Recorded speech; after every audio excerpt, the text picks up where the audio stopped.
By the time Mechanical Animals dropped in 1998, Marilyn Manson was no longer just a shock rocker.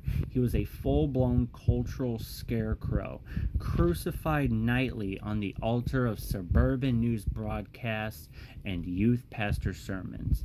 But instead of retreating to the familiar carnival of carnage he built with Antichrist Superstar, Manson shape-shifted, shedding the torn fishnets and Nazi chic for glitter, latex, and lipstick. He didn't just zig when people expected him to zag. He floated above the chessboard entirely, nude, hairless, androgynous, and painted white on the album cover like some glam alien messiah.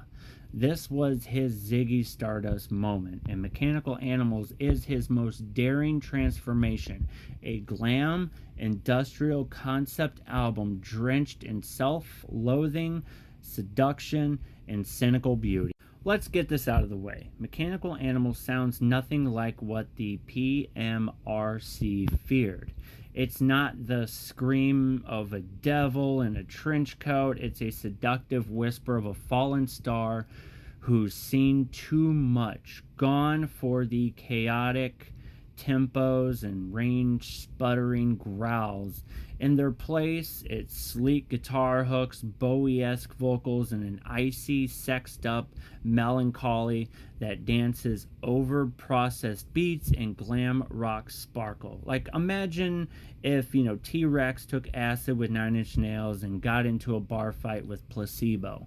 That's the vibe. The Dope Show is an obvious masterpiece. It's all rubbery bass lines and cynical seduction, a sleazy anthem about our obsession with fame, pleasure, and pharmaceutical salvation.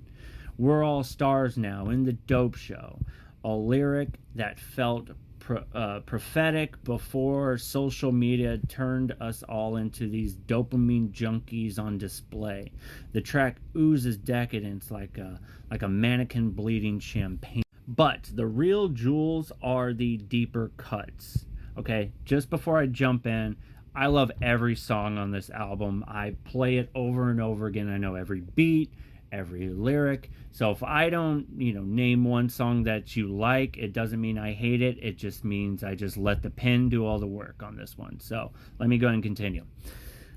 Great Big White World opens the album like a neon cry in a pillbox void, icy, elegant, and heartbroken. And then Coma White closes like a solemn funeral for innocence with Manson's most vulnerable vocal performance. Less like Monster and more like man who's realized the horror show is inside him.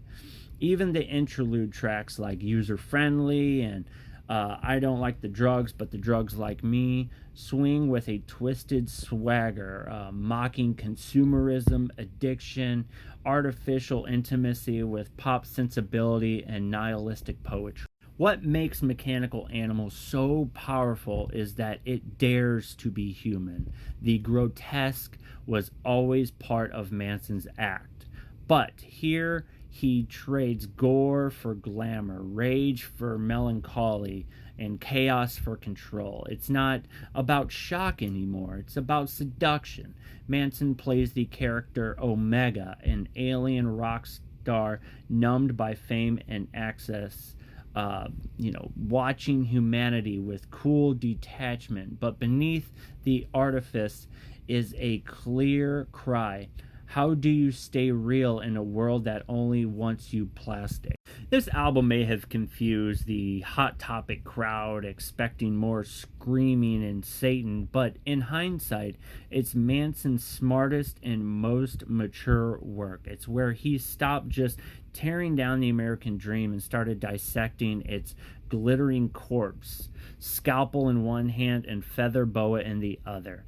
Mechanical Animals is Marilyn Manson's most underrated masterpiece, a glam noir concept album that fuses Bowie theatrical with industrial decay. It's slick, self-aware, it's sexy, and smarter than anyone wanted to admit in 1998. A beautiful freak in a world of pretty lies. So if you haven't listened to this album, dude, check it out. Let me know what you think. I love it. It's my favorite. I will play it all the way through and just keep it on repeat. I love it. So good. Check it out.